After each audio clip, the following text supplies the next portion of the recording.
Hi there, it's Leslie from Hungry Heavy Crafts again, and today I have another inky technique for you. It's called paper smooshing, and I've coupled it up with some embossing resist. In an earlier project I die cut the word hello out of a piece of cardstock, but I purposely put it in the middle of a card so that I could use this piece again using the negative of the die cut. And I'm actually going to use this as a mask to create an embossing resist today. And because it's a mask, I want to make sure all those little fine bits are stuck down. So I'm going to use my Zig 2-way glue pen. This is a really cool pen, a glue pen, because it works in two different ways. When it's wet, it's blue and it creates a permanent bond. But when it dries, so you can see I've left my piece of card there to dry off a little bit, the glue becomes clear and it's actually a temporary adhesive.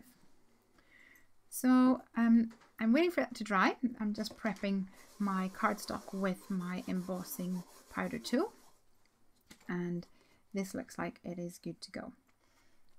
So I'm going to pop this right onto my card in a place that I think would work, and to make sure it's completely stuck down, I'm going to roll over the top with a brayer.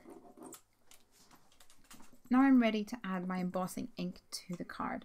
I'm using a foam applicator with some distress embossing ink, and I'm only bouncing the foam up and down. I'm not rubbing it round and round because I don't want any of those little pieces to move around. Let's lift this up now, and I'm going to sprinkle some embossing powder over the top. And I'm using some clear embossing powder today. It's the ultra fine one from Hero Arts. Sprinkle it on. And now I'm ready to heat set that and let it melt. Now we're good to go. For this technique I am using my distress inks, and I want to use a slick surface, but I also want to be able to see the colour. So I'm just using my packet of watercolour cardstock because I have it to hand.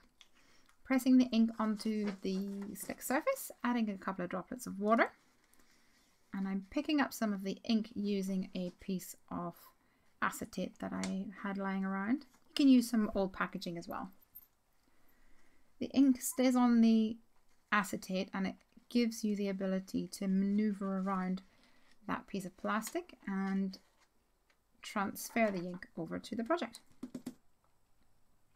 In between colours, I'm simply wiping down the cover of my cardstock with a baby wipe, and then I can move on to the next colour.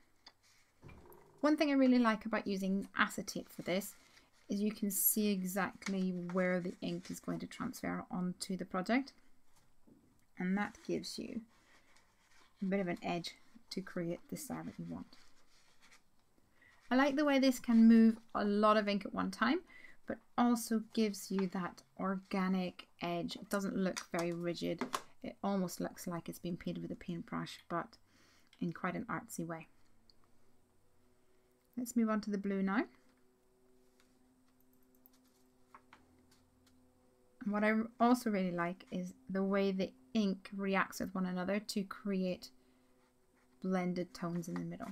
The blue and the yellow together creates this really cool green, and of course the blue and red creates a little puddle of purple in the middle here. Let's add a little bit more blue because I want to make sure the hello word really pops out. So I want lots of ink in the middle around those letters. In here.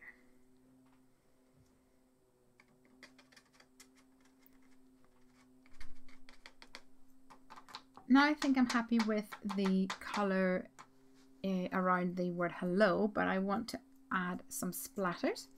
So I'm going to actually use a paintbrush for that. Pick up some wet inky paint and splatter it on using a paintbrush.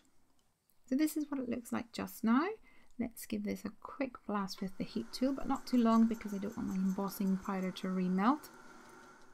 And because it is distress ink, I'm going to come back in with some water and add some splashes. Just drop it on here through my hand, and I'll leave it a few minutes, then blot it off with a paper towel. And I'm going to do that a few times, do some bigger splotches with a paintbrush. And you can see here those little white marks where the ink has pulled away.